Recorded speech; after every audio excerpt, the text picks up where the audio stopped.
امام حسین جان شمر لعین دستگیر کرده بود، در گلو شمشیر گذاشت. شمر قهقه زنان میخندید. شمر لعین قهقه زنان به لشکرش نگاه کرد و گفت امروز نبیره محمد فرزند علی را سرش از تن جدا می شود. امام حسین جان تبسم کردند، خندیدند. شمشیر در گلوشان. شمر لعین سخت شمشیر در گلوی مبارک کشید ولی نبرید. چندین بار کوشش کرد. امام حسین جان شمر گفت کوشش مکو. گفت شمشیر تو گلوی مرا نمیتوانه ببره، زیرا از اینجا بابا جانم بوسه کردگیه. شمر اینجا جای بوسه بابای من محمده. شمر این شمشیری که در دست داری امروز فراغ داره.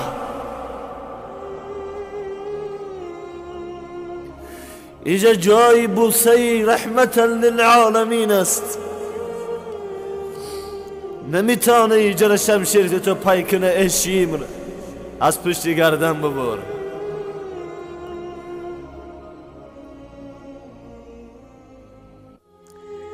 حضرت زید در دار بود.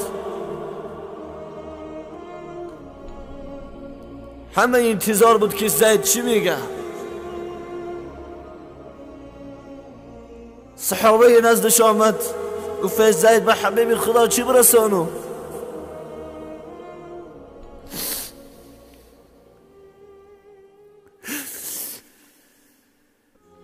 گفت بره و حبیب خدا سلامی مرا برسانید.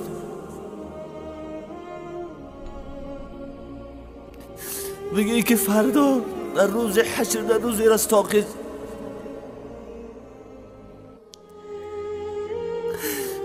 زید فراموش نکنه. 100 جان داشته باشم در راه خدایا میسپارمش.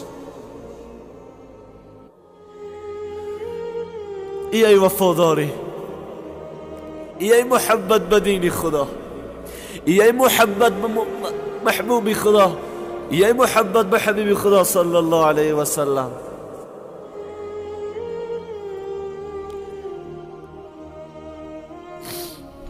عاشقای رسول الله صلی الله علیه و سلم زیاد بودن، از جمله شاگرد سفیان ثوری. وقتی که داخل مدینه منوره شد، در یک بیابان میگه جای قمزا رفت، خوش پرتافت در هموجه همو خاکا را بوسه کرد. مردم مدینه دیدن تو دیوانه شدستی، چی کار میکنی؟ گفت آره. گفت من دیوانه دیدار حبیب خدایم. گفت شاید گفت در اینجا رسول الله قدمای مبارکشان رسیده باشه.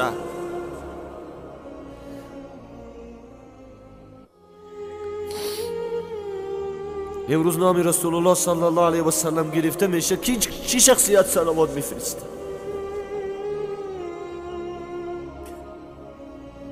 در غفلت نباشیم، محبت داشته باشیم به دین خدا، به حبیب او.